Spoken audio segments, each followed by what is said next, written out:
Friends, today we're going to talk about a political moment that unfolded live on TV, a moment where a former president thought he could humiliate someone in his old trademark style. But just 29 seconds later, the shock on his face said it all. The scene begins during a heated congressional hearing, where Donald Trump, in his usual aggressive tone, launches an attack on Congresswoman Jasmine Crockett. In the middle of his remarks, he slips in a sarcastic jab. "You people could never understand the pain of veterans." It was a comment clearly aimed at her personally. Trump's supporters laughed, cameras zoomed in, and it seemed like this was going to be an easy win for him. But Jasmine Crockett did something very few dare to do. She went straight for a chapter of Trump's past that he's been trying to bury for decades, his Vietnam War draft-dodging scandal.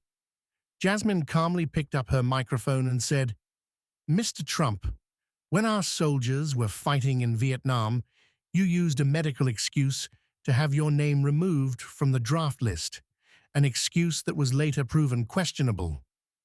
The entire hearing room fell into complete silence. Trump's confident smile quickly twitched into discomfort.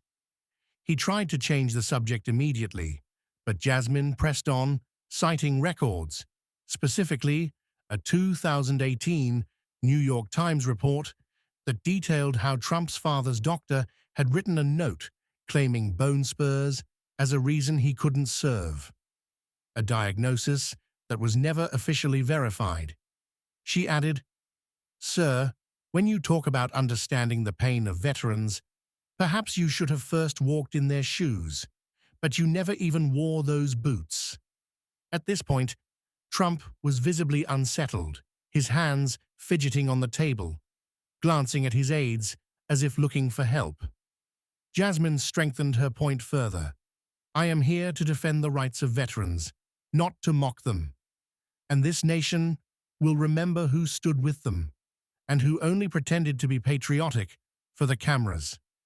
Supporters in the hearing room banged on the tables in approval, and within hours, the clip of this exchange had racked up millions of views online. On Twitter, Facebook, and TikTok, the hashtag #DraftDodgerTrump began trending. Comment sections were flooded with messages saying Trump had disrespected veterans and Jasmine had exposed his hypocrisy in just 29 seconds. This moment wasn't just another political clash. It was a reminder that the truth always comes out. Trump might be quick with his words, but when the record and facts are put in front of him, those words fail. Jasmine Crockett did this all live on national television, calmly, confidently, and backed by evidence. That's why this moment has become one of those rare clips in American political history that people keep watching again and again.